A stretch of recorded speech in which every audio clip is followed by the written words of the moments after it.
बाळूमामाच्या इथं आलो, काय प्रती त्या बाळूमामाची तुम्हाला? बाळूमामाची प्रचिती मला चाकरवाडीवर गेल्यानंतर माझं जरा दुखत होतं गुडघा.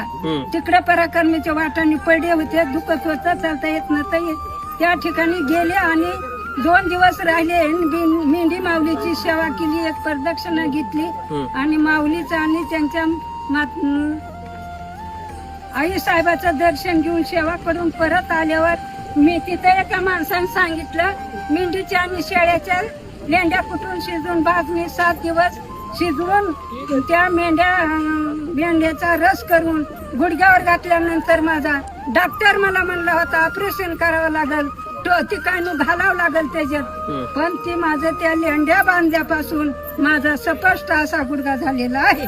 एवढी परिस्थिती आली म्हणून मी या ठिकाणी मेंढ्या आल्यात म्हणून पंढरपुराहून इथे रहिवास करीत नर्मदा परिक्रमाचा ग्रंथ या ठिकाणी वाचित बसण्याचा त्या ठिकाणी आश्रय घेतलेला आहे.